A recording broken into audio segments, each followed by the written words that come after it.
Bueno, buenas noches a todos. Encantada de volvernos a reunir para seguir repasando, pues estamos en este ciclo sobre los sacramentos, ¿no? Y ya este es el último de los sacramentos, ya hemos visto todos los anteriores, y es el sacramento del matrimonio, un sacramento que es muy importante, bueno, como todos. Entonces, antes de hablar del matrimonio, me gustaría que conversáramos un poquito sobre la familia, porque hay una relación muy estrecha entre ambos y porque si nosotros vamos de las consecuencias hasta las causas, tal vez podemos como ilustrarnos mejor sobre la importancia del matrimonio como sacramento y de un matrimonio asumido con plena libertad, con plena conciencia de que es una llamada, es una misión que Dios nos confía, ¿no? Es una vocación. Entonces, podemos comenzar pensando en que es importante para constituir una familia comprender en profundidad lo que es la persona, ¿no?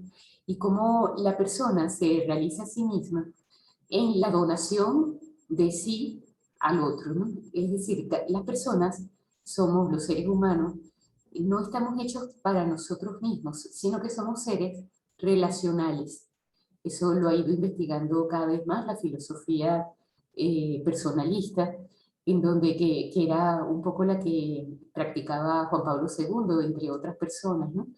En la cual se llegaba a esa verdad de la persona, la realización de la persona se da en la donación de sí misma al otro.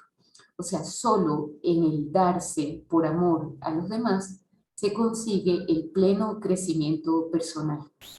En una sociedad donde casi todo está como fundamentado en una, digamos, una filosofía individualista, en donde lo que se busca es la realización personal, exclusivamente en el crecimiento de uno mismo, en los éxitos, así, o también en todo el tema de la satisfacción en el plano afectivo, ¿no? O en el plano sensual. Yo soy feliz cuando no tengo dolor, cuando tengo todo resuelto, cuando no sufro.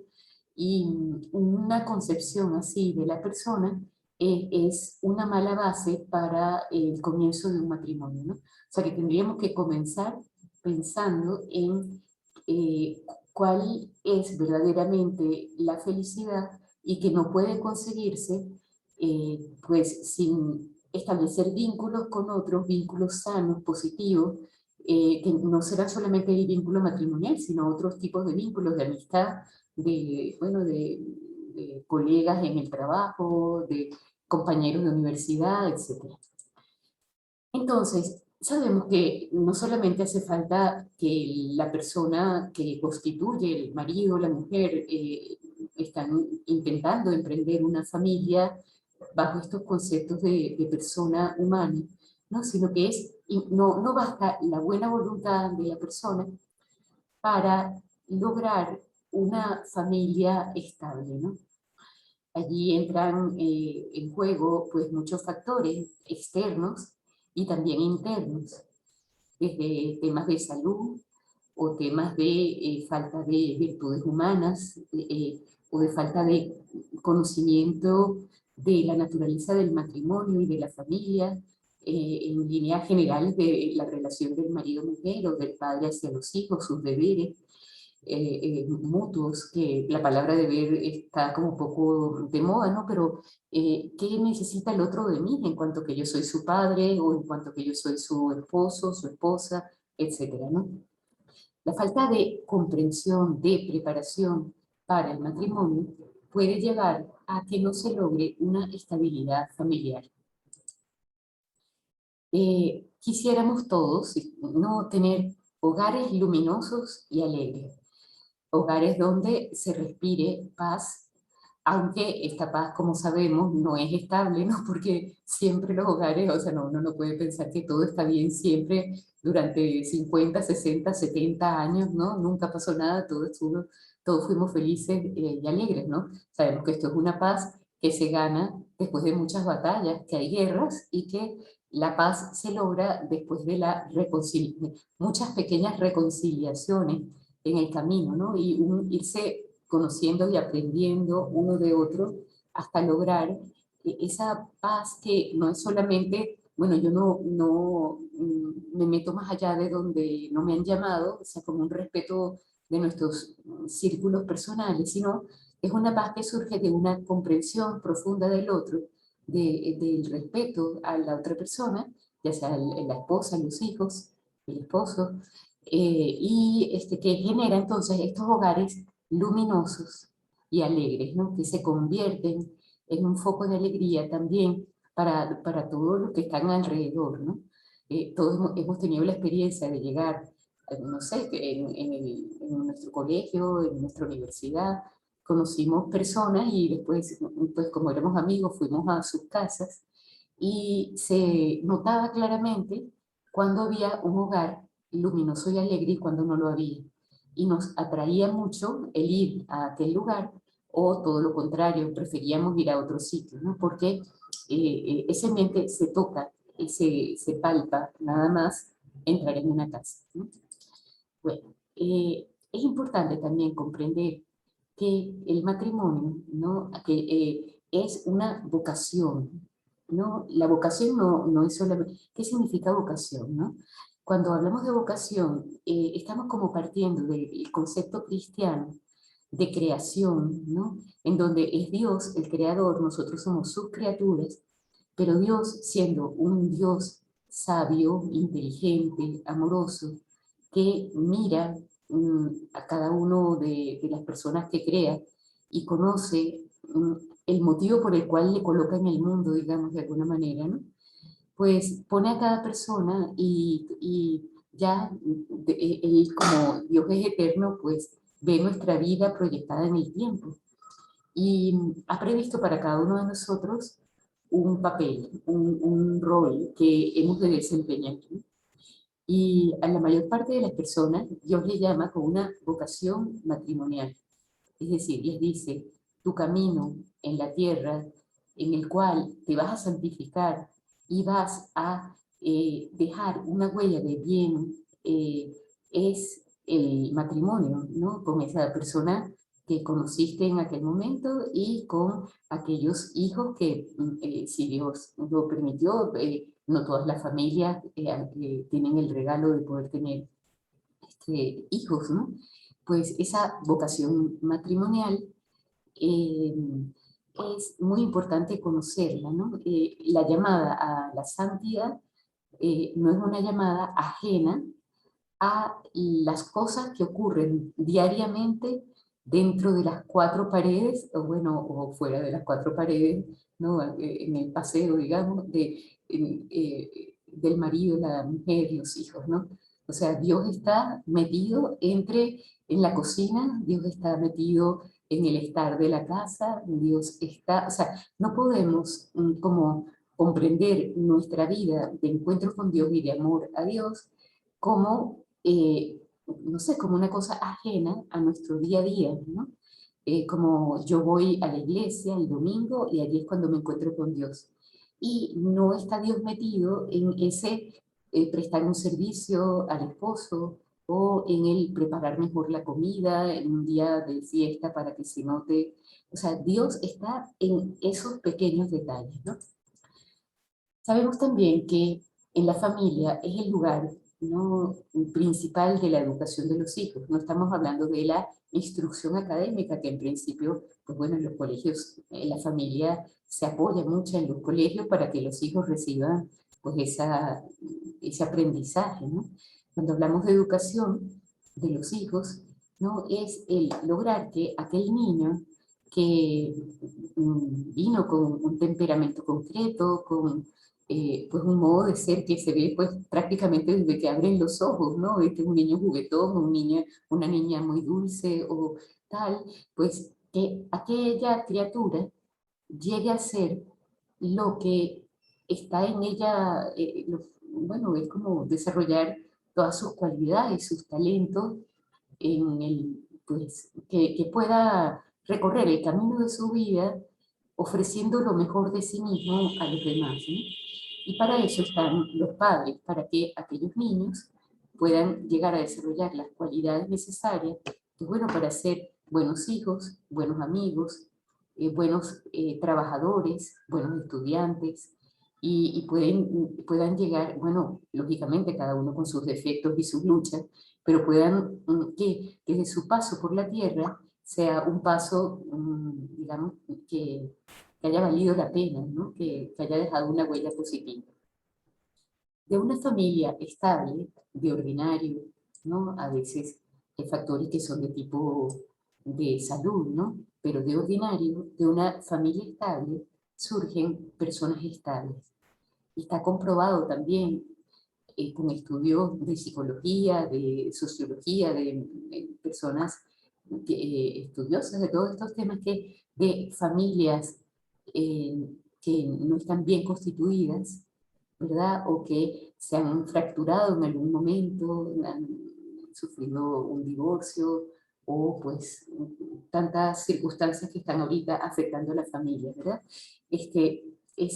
Está claramente establecido que los hijos de esta familia, sobre todo si lo sufren cuando son pequeños, pero no solo cuando son pequeños, en la adolescencia, también en la madurez, todos nosotros sabemos hasta qué punto nos influye ver a nuestros padres estables, aunque seamos unos viejos, pues, ¿no?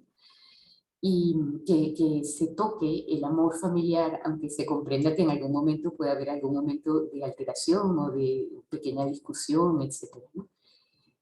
Una familia estable genera personalidades estables, ¿no? Eso no es todo, sino que cuando las personas crecen en un ambiente de amor, ¿no? Cuando las personas son aceptadas tal como son y son amadas, y las personas se saben amadas a pesar de sus defectos, eso hace que, pues eso, que las personas crezcan establemente, como decíamos antes, pero también se puede comprender, ¿no? Que la familia es una escuela de vínculos humanos. Es decir, el que aprende a ser buen hermano, el que aprende a ser buen hijo, después podrá establecer vínculos positivos con el resto de los seres humanos, con sus amigos en el colegio, con los profesores, porque entenderá lo que es la autoridad, etcétera, ¿no? Y de esa manera entonces la familia se constituye como en el núcleo fundamental de la sociedad. Yo me acuerdo cuando uno era chiquito estudiaba, ¿qué es la familia? Bueno, la familia es el núcleo, ¿no? O la célula primaria de la sociedad. Si la familia no existe, la sociedad se diluye. Y esto es una verdad gigantesca, ¿no? Entonces, la familia y de familias estables surgen sociedades prósperas, donde se transmiten los valores de la mejor manera, desde los padres a los hijos, el valor de, pues bueno, de la veracidad, de la honestidad, del trabajo bien hecho, del respeto a los demás. Bueno, podríamos estar toda la noche haciendo la lista de los valores que se aprenden en la familia, que son importantísimos, ¿no? Importantísimos. Okay. Por contraste, vamos a ver lo que ocurre, ¿no? Cuando una familia se disuelve. Todos tenemos más o menos cerca estas situaciones tan dolorosas, ¿no? Surgen por pequeñeces muchas veces, por falta de comprensión, por no saber perdonar, por no saber comunicarse adecuadamente, sin violencia, y surgen situaciones que se van haciendo como cada vez más irremediables, ¿no? Como que no fuera posible volver atrás. Entonces, quizá digamos, esta disolución de la familia puede tener que ver con debilidades personales, que cada persona, pues bueno, tenemos nuestras debilidades y si no hemos cultivado las virtudes, supongamos somos impetuosos y decimos todo lo que nos pasa por la cabeza, no esperamos el momento oportuno, no razonamos antes de intervenir en una conversación delicada, etcétera. O por lo contrario, somos personas que no estamos acostumbrados a comunicar y entonces nos encerramos en nuestra propia silencio y bueno, y estas cositas van como generando dificultad y roces y esto pues se puede ir agrandando y bueno, no solamente estos motivos de los que he hablado antes, pero bueno, por dar algún ejemplo de debilidades personales, ¿no? También por falta de preparación antes del matrimonio. Es decir, las personas no se conocen suficientemente, se fían solamente del enamoramiento, de algo que es más bien como el flechazo, sin darse cuenta de que tal vez tienen una comprensión de lo que es la vida, ¿no? El enfoque, su visión de lo que es la familia, el matrimonio, que están completamente distintos. De repente el esposo tiene unas expectativas de una familia numerosa, o al revés, ¿no? Y la esposa, pues, piensa que pues, prefiere no tener una familia numerosa, que no vamos a entrar en detalles por los motivos que sean. Y eso puede ir minando la confianza entre el marido y la mujer y, bueno, puede ir generando esas dificultades, ¿no? Estas dos, se podrían decir, no son las únicas, serían como dificultades internas, ¿no? Sin embargo, hay un fuerte ataque a las familias, ¿no? Porque se podría hablar, no sé si ustedes recuerdan una frase de Benedicto XVI que hablaba de la dictadura dictadura del relativismo. Es decir, que cuando no se cree en la verdad, ¿no? Sino que cada quien tiene su verdad, termina ocurriendo una situación que es la dictadura del relativismo, en la cual como la verdad no marca la ruta de la vida social, no hay un punto de referencia, entonces el más fuerte termina imponiendo su punto de vista y los demás terminan por tener que plegarse pues bueno, a esos puntos de vista que son los que se han difundido más porque están de moda o que han sido impuestos por personas que son más fuertes por algún motivo. Entonces, dentro de esta dictadura de las ideologías, pues tenemos ahorita un fuerte ataque a la familia en todos los temas pues bueno, de no aprecio al matrimonio, ¿no? De comprender el matrimonio como una atadura, ¿no? Contraria a la libertad, y por tanto sentir una reducción de la propia libertad si yo me ato, ¿no? A una persona. Yo la verdad es que por un tiempo sí, pero para siempre no me siento en condiciones. Vamos a probar primero y ya después si nos va bien, bueno, muchos argumentos de este tipo que pueden estar originados por distintos motivos, ¿no? Por una parte, por ese no querer perder la libertad, entre comillas, que eso es una falsedad, ¿no? A quien asume el matrimonio está ejerciendo su libertad y además de la mejor manera, ¿no? Eso nos llevaría a una clase entera a conversar sobre esto, ¿no? Pero, pues bueno, o también miedo al compromiso, es decir, pensar que uno no es capaz de mantener un compromiso, bueno, por siempre. ¿Cómo voy a decir yo ¿no? que el matrimonio es para siempre? Pero, pues bueno, todas estas cosas se pueden, digamos, explicar un poco más, ¿no? Pero bueno, vamos a continuar. Hay una fuerte propaganda para difundir el divorcio que sí, es real que hay ocasiones en donde es conveniente y hasta necesario que un matrimonio, por el bien de los hijos o por el bien del mismo matrimonio, porque ya son situaciones que han llegado como demasiado lejos, pues que no continúen viviendo juntos. Y es factible que se pueda dar un divorcio civil, porque como se ha adquirido ante la ley bueno, el matrimonio civil, digamos, la protección de los bienes y de los derechos de los hijos y de los cónyuges, pues bueno, hay que ir por ese camino, digamos, ¿no? Sabemos que en el matrimonio eclesiástico no existe la posibilidad del divorcio, porque el matrimonio eclesiástico es indisoluble, o sea, es como que uno tomara café y le pusiera leche y después a uno le dijeran al café con leche, bueno, sepáramelo. No, no, es que ya no puedo separarlo. El café y la leche son una sola cosa. No existe posibilidad de separar el café y la leche una vez que se han unido. Eso es lo que pasa con el matrimonio eclesiástico, ¿no? También está de por medio el tema de la infidelidad, que es una situación muy dolorosa también, que es más o menos frecuente y que requiere de parte del cónyuge digamos, inocente, una buena dosis de perdón y de diálogo y de tantas cosas, ¿no? Es decir, realmente hay como muchos factores que pueden incidir negativamente en una familia, ¿no?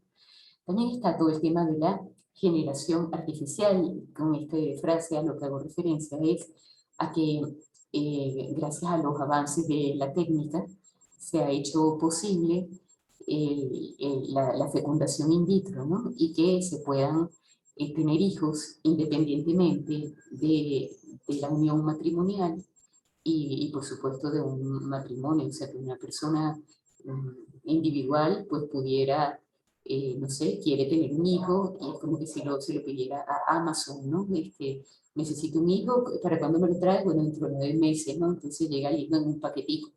Es una falta de comprensión de la dignidad del ser humano y cómo el ser humano debe ser fruto del amor de dos personas, ¿no? Porque el amor que acompaña al nacimiento de la criatura es fundamental en su estabilidad personal y en el desarrollo de aquella persona, ¿no? El hecho de que una cosa sea posible desde el punto de vista técnico, ¿no? Y que sea una maravilla desde el punto de vista científico, biológico y todo eso, no significa que sea lo mejor para el ser humano, ¿no? Una cosa puede ser buenísima, científicamente hablando, algo como, bueno, genial, ¿no? Por ejemplo, la energía atómica, el encuentro, la comprensión del uso de la energía atómica, y puede ser muy mal utilizado en contra del mismo ser humano, ¿no? Es decir, la ciencia no solo conviene que avance, debe avanzar y es maravilloso que avance, sino debe ir unida a la ética, porque la ética es la que, digamos, de alguna manera marca si aquel progreso realmente es bueno para el hombre o es contrario a su desarrollo humano, ¿no?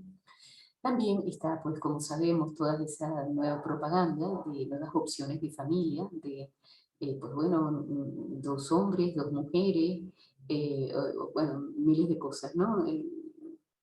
Que es un ataque directo a la familia, porque bueno, con la, digamos, con la propaganda de que, bueno, cada quien es libre de hacer lo que quiera, ¿verdad? Terminan eh, haciendo obligatorio que uno acepte cosas, o sea, se terminan imponiendo una ideología al resto de la humanidad y bueno, hasta arrinconar a las personas que piensan de otra manera por el hecho de pensar de una manera distinta, ¿no? Entonces, pues bueno, llega a un punto absurdo y además el hecho, bueno, esto todavía demasiadas cosas para conversar aquí, pero el hecho de una unión entre 2 personas del mismo sexo, pues bueno, si se da porque existe una tendencia entre esas personas, pues bueno, puede ser que se dé, pero no hay necesidad de compararlo con la familia, porque eso no es una familia, ni tampoco de tener supuestos derechos de adopción de hijos, etcétera, cuando lo que están haciendo es generar situaciones muy difíciles para esos niños que estén dentro de esas, entre comillas, familias, ¿no? Bueno, la revolución sexual del año 67 surgida allí y que tiene sus antecedentes en Freud, ¿no? Donde el uso del sexo se desvincula por completo del compromiso, ¿no? Es simplemente el placer y pues esto ha traído también verdaderos daños a la comprensión del matrimonio. Y al final hay como esa comprensión de que siempre que hay una ideología que se quiere extender por el mundo de manera masiva y prácticamente que se lo meten a uno por todas partes, ¿no? Y como obligatorio, o sea, eso siempre, las ideologías tienen siempre una finalidad de dominio social, porque imponiendo esas ideas, ¿no? Ideologías se podría decir el comunismo, se podría decir, pues bueno, el lobby gay, etcétera, en el fondo son ideologías que intentan dominar a la sociedad, digamos, destruyendo su núcleo básico, ¿no? Que es la familia, ¿no? Y San José María hablaba pues de ese proceso, ¿no? Destruida la mujer, destruida la familia, destruida la sociedad, ¿no? Y como por ejemplo toda esa propaganda de pornografía o de poner a la mujer como objeto sexual en la propaganda, todo eso es destrucción de la mujer. O también esta cosa, bueno, digamos, no disfrazada, pero la mujer, como darle más valor al papel de la mujer en la sociedad, en el trabajo, y menos en el hogar, como la mujer que atiende su hogar es una mujer que no supo desarrollar sus talentos. No digo con esto que la mujer tenga que estar metida en el hogar, sino que tiene que haber un equilibrio entre familia, trabajo, ¿no? Porque sin mujer no hay familia y sin familia no hay sociedad. Y entonces hay que tener como muy bien establecido el equilibrio del tiempo que dedicamos a cada una de nuestras actividades personales. Entonces, pasamos ya al matrimonio natural. Es decir, quisiera con esto hacer una distinción entre el matrimonio como sacramento, que es el tema del que nos ocupamos, porque estas son unas clases sobre los sacramentos, no el sacramento del matrimonio. Hasta ahorita todavía no hemos entrado en el tema, porque primero conviene que hablemos del matrimonio natural. Es decir, eh, mm, el matrimonio como sacramento es aquel matrimonio, es decir, la unión de dos personas que se prometen fidelidad, se entregan mutuamente la una a la otra, para siempre. Pues bueno, si eso ocurre entre personas bautizadas y estando como testigo un sacerdote, eso es el matrimonio como sacramento.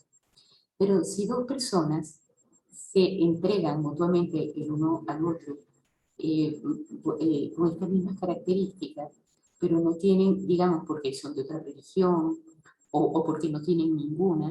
Es decir, el matrimonio es un contrato, ¿no?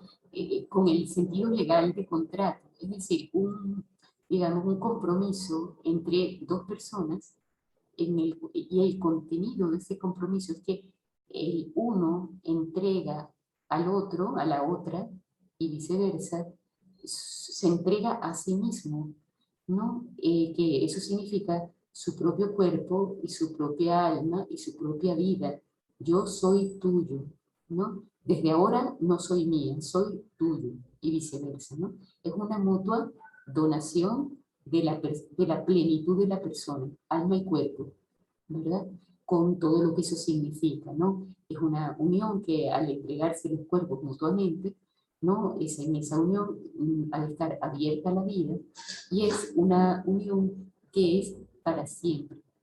Y esto ocurre no solamente en el matrimonio cristiano, sino que desde el comienzo de la humanidad, la unión de un hombre y una mujer ha sido siempre festejada de una manera como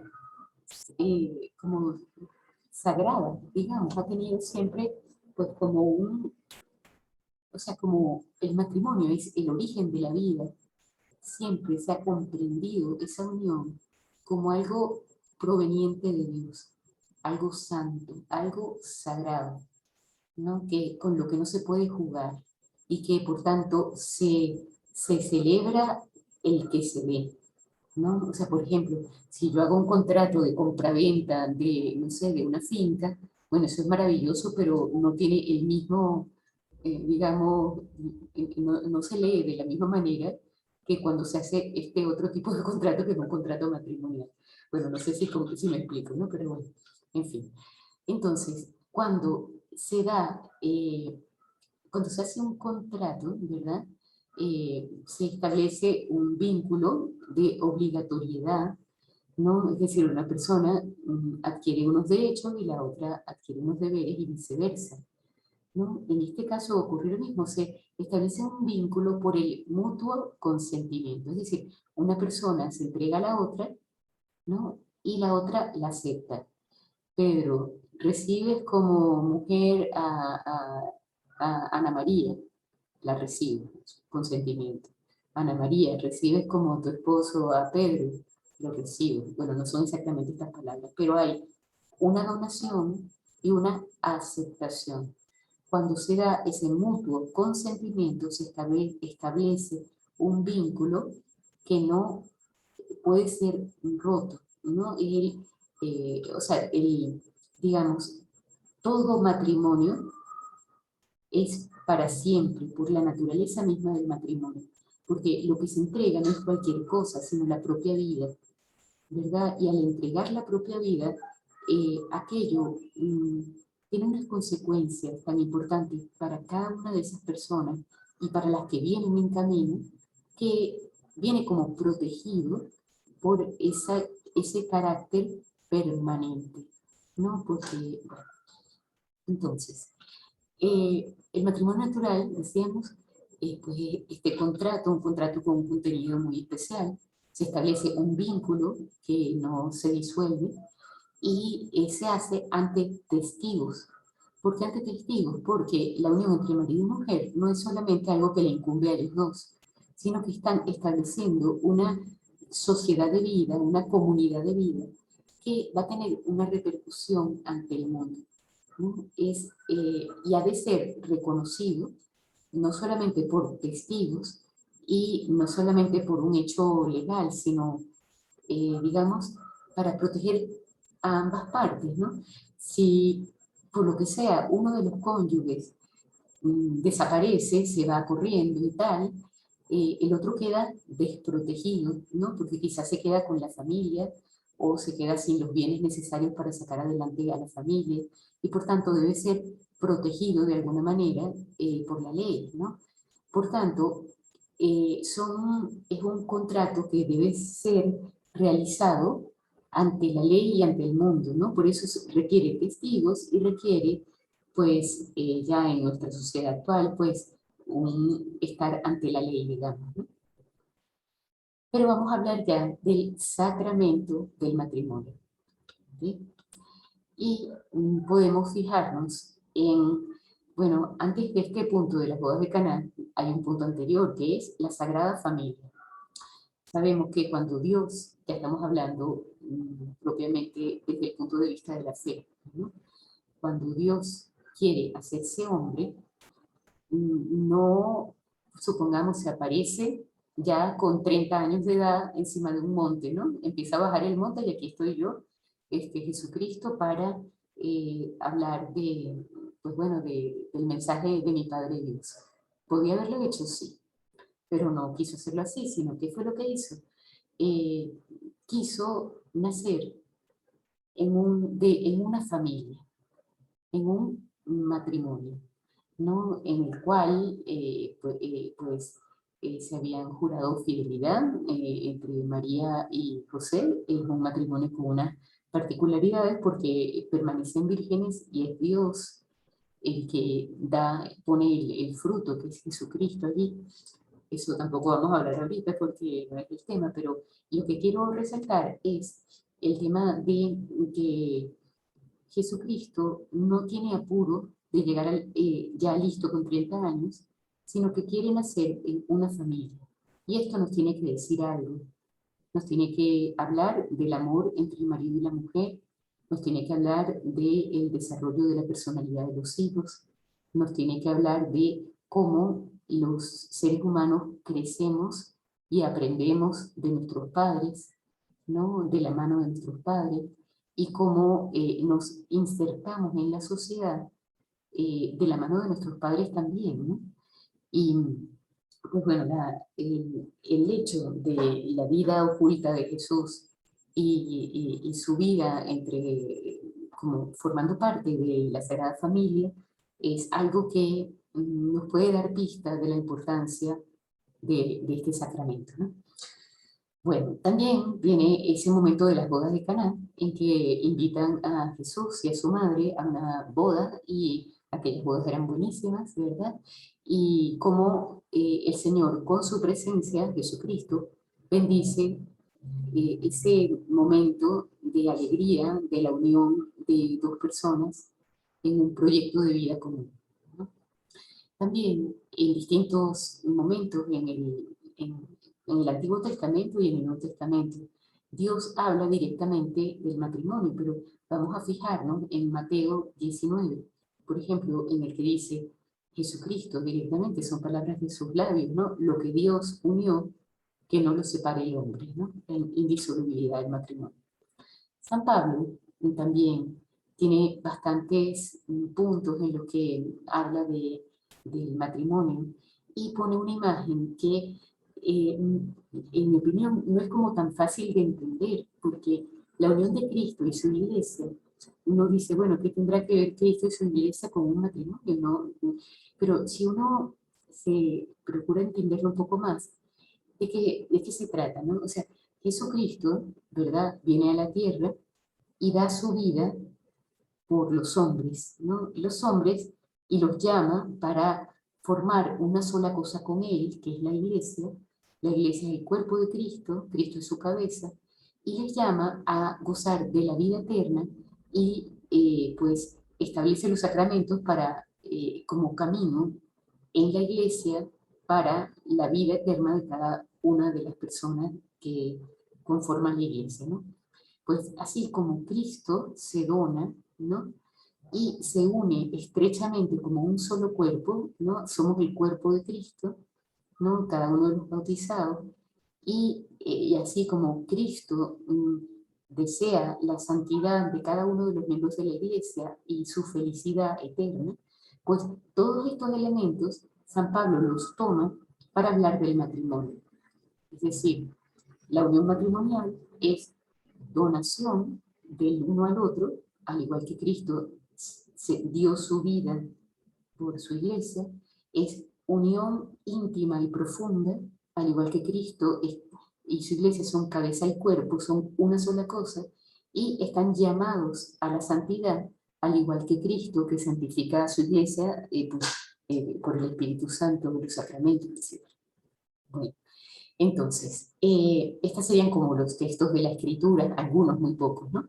Pero también vamos a explicar que tengo que apurarme, hay una base natural, ¿verdad? Como hablábamos antes, el matrimonio natural es el mismo matrimonio cristiano, pero que es elevado por la gracia cuando los contrayentes son bautizados.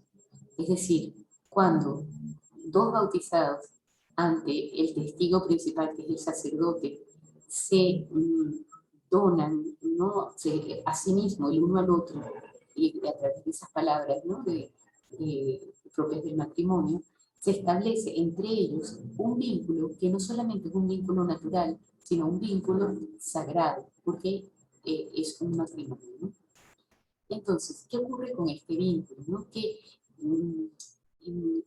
la gracia del matrimonio que se recibe al recibirse el sacramento es una ayuda continua y muy importante para santificar el amor conyugal y la relación con los hijos, para establecer una familia que, como decíamos antes, sea una familia luminosa y alegre. Sin la ayuda de la gracia, no es fácil el matrimonio. Con la ayuda de la gracia tampoco, perdonen el chiste, pero realmente mucho más fácil que sin la ayuda de la gracia. Porque la gracia permite querer como Dios quiere, ¿no? O sea, a través de la caridad, como hablábamos en otras clases anteriores, genera y da una capacidad de amar que está muy por encima de la capacidad de amar natural de una persona, que es una capacidad de amar que es capaz de perdonar, que es capaz de no, pues bueno, de no cansarse de darse, ¿no? Por supuesto que quien se da recibe siempre mucho. No estoy intentando pintar el matrimonio como simplemente yo doy, doy, doy, doy y no recibo nada. No, simplemente que cuando yo estoy intentando hacer de mi vida una donación, estoy generando en mi entorno esta misma psicología del amor. Y por tanto, quien más da, más recibe, ¿no? Y esto es una realidad que hemos experimentado todos. Entonces viene un tema muy importante que es el consentimiento. ¿Se acuerdan que antes hablábamos que para establecerse el vínculo entre marido y mujer, ese vínculo requiere un consentimiento. O sea, fulano, ¿recibes a tal? Sí, la recibo. Fulana, ¿recibes al otro? Sí, lo recibo. Consentimiento, aceptación, ¿no? ¿Qué condiciones tiene que tener ese consentimiento, ¿no? Primero, tiene que ser libre. Es decir, si una persona contrae matrimonio y no lo hace libremente, es decir, por miedo, bueno, si esta persona me tiene amenazada de muerte si no me caso con ella o con él, ¿no? O, no sé, cualquier tipo de miedo que se pueda presentar, ¿no? El miedo impide la libertad, la plena libertad y la asunción de un compromiso. O sea que si se llegara a demostrar que una persona ha adquirido el vínculo matrimonial con miedo, ese vínculo no es válido, por tanto esa persona nunca estuvo casada y por tanto no es que se anule el matrimonio no se puede anular. Lo que ocurre es que ese matrimonio nunca existió. Es decir, que cuando uno oye que en algún momento, bueno, esa persona le disolvieron el matrimonio, eso es una manera errónea de hablar, ¿no? Porque lo que ocurre es que la Iglesia estudia el caso concreto y establece, pues, si hubo o no un consentimiento para que se constituyera el vínculo, ¿sí? Entonces, primera condición, ser libre, es decir, no actuar por coacción, no estar impedido por una ley natural o eclesiástica. No, o sea, por ejemplo, no es válido un matrimonio entre hermanos, eso es de ley natural, ¿no? O, pues, bueno, otro tipo de leyes, ¿no? Entonces, ¿qué otra condición? Bueno, que es un acto humano, ¿no? O sea, que es propiamente ese vínculo, es un acto humano por el cual los esposos se dan y se reciben mutuamente. ¿Bien? Bueno, se requiere de testigos, ordinariamente del sacerdote, que recibe el consentimiento en nombre de la iglesia y da su bendición. Pero el vínculo, o sea, los ministros del sacramento son marido y mujer. El sacerdote es solo testigo. Bueno, entonces, como hablábamos antes, es un acto eclesial, por lo cual en todos los matrimonios siempre hay eh, o sea que los testigos van y firman el libro, ya sea en el matrimonio eclesiástico o si es en el matrimonio civil, pues bueno, también se requiere de testigos, ¿no? Entonces, otras cosas a tener en cuenta, ¿no? Bueno, la importancia de la preparación para el matrimonio, ¿no? Es decir, que se conozcan bien, ¿no? En cuanto a sus caracteres, en cuanto a sus ideales, en cuanto a su visión de lo que quieren hacer cuando van a unirse en el matrimonio, cuál es su visión de la familia, cuál es su visión de la vida, ¿no? Es un conocimiento, en ocasiones, este argumento se ha utilizado mal como para decir, bueno, vamos a conocernos mejor, ya como viviendo como si fuéramos marido y mujer, para ver si realmente nos va bien y si realmente más adelante nos casamos. Pero eso es un planteamiento equivocado.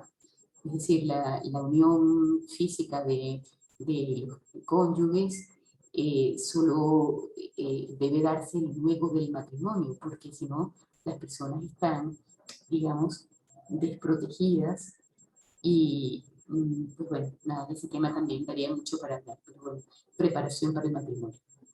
Luego, saber que existen matrimonios mixtos que están plenamente aceptados por la Iglesia y que también hay matrimonios con disparidad de cultos. Matrimonios mixtos lo que significa es que dos personas que están bautizadas, pero por ejemplo una es católica y la otra es protestante, ¿no? Pueden contraer matrimonio teniendo, digamos, como un permiso especial, ¿no? De ordinario, estos matrimonios pueden ir bien porque hay muchas cosas en común entre los matrimonios mixtos. No es tan aconsejable un matrimonio con disparidad de cultos, ¿no? O que pues, no tengan nada. Esto. Yo les recomiendo, ya que no estoy detallando algunas cosas, que puedan ver en el Catecismo de la Iglesia Católica, en la parte del sacramento del matrimonio, se explican todos estos puntos así como con más detalle. Bueno, entonces, efectos del matrimonio. El primero, ¿no? Es el vínculo matrimonial, que ya explicamos. El segundo es la gracia sacramental, que es, como en todos los demás sacramentos, sabemos que todos los sacramentos aumentan la gracia en general, pero que dan gracias específicas para aquello que está en juego en el sacramento, ¿no? Como el sacramento del matrimonio lleva consigo la, la comunión de espíritus entre el marido y la mujer, quien recibe el sacramento tiene ayuda especial para comprender al esposo o a la esposa, ¿verdad? Para saber adaptarnos a los modos de ser de cada uno, para saber ayudar a ser mejor al otro, etcétera, ¿no? Una gracia sacramental. Y por supuesto, para todo lo que tiene que ver con la educación de los hijos y la creación de un ambiente de paz y alegría en el propio hogar. Bien. Y también se habla de los bienes y exigencias del matrimonio, ¿no? El matrimonio por sí mismo es uno con una, ¿no? Uno con una, es decir, varón, mujer, ¿no? Y también es indisoluble. Si por cualquier motivo un varón y otro quisieran unirse, bueno, eso es asunto suyo, pero no se habla de matrimonio, ¿ok? Bueno, entonces, un matrimonio es uno con una, porque el matrimonio tiene una finalidad natural, o sea que al igual, si yo veo un ojo, perdón, disculpen el ejemplo, ¿no? Si yo analizo un ojo desde el punto de vista científico, ¿no? El cristalino, el humor vítreo, los músculos, el párpado, las pestañas, todas las cosas que hay dentro de un ojo, ¿verdad? Si yo nunca, o sea, la conclusión es que el ojo está hecho para ver, ¿verdad? No, por ejemplo, el ojo no es el estómago y el estómago no es el corazón, cada uno tiene su función propia. Pues igualmente, ¿no? El matrimonio, la unión del marido y de la mujer físicamente hablando, eh, tiene unas consecuencias directas, ¿no? Naturales, de generación de los hijos, ¿no? Entonces, el matrimonio de uno con una, ¿verdad? Pues es entre varón y mujer, no puede ser de otra manera. ¿Ok? Luego viene el tema de la indisolubilidad, que la dignidad del matrimonio, el respeto a la otra persona, o sea, el amor que está detrás del matrimonio que lleva a unir las vidas de dos personas es de tal categoría, de tal importancia, que, o sea, nadie se casa eh, bueno, para los próximos 5 años, o sea, todo el mundo quiere ser feliz para siempre con aquella persona de quien se enamoró y con quienes están intentando establecer una estabilidad de vida familiar, ¿verdad? Pues la indisolubilidad es también un requerimiento de la dignidad de las personas, ¿no? Ambos, del marido y de la mujer, del amor que se deben mantener por todos los días de su vida y que es bueno rejuvenecer cada día de la vida, ¿verdad? El amor matrimonial. Y esta indisolubilidad es la base sobre la que se establece el crecimiento de los hijos, ¿no? Bueno, la estabilidad del hogar. Muy bien. Fidelidad del amor conyugal, ¿no? Es otro de los bienes del matrimonio. Pues, y la apertura a la fecundidad, ¿no? Todos estos son bienes y exigencias del matrimonio que también, pues bueno, los animo a leer el Catecismo de la Iglesia Católica para seguir profundizando en estos temas. Bueno, entonces, nada, hay que saber que vale la pena llegar hasta el final de nuestra vida, ¿no? Es tan bonito cuando uno va a una iglesia, hay 50, la celebración de los 50 años de matrimonio, de los 60 años de matrimonio, y uno se queda como admirado, ¿verdad? Y pues bueno, es muy bonito llegar pues hasta el final de nuestros días. Muchas veces hasta pasa, fallece, no sé, ahorita una amiga mía, pues a sus padres acaba de ocurrir eso, eran ya muy ancianos, de 90 y pico de años, falleció el papá de muerte natural, gracias a Dios, y por ahí estaba ancianito, pues. y a la mamá dice, bueno, yo soy la próxima, y a la semana siguiente fallece la esposa. Y que realmente eran, pues bueno, una sola cosa, ¿no? Y esto no es una sola vez, he oído muchas veces de situaciones parecidas, ¿no?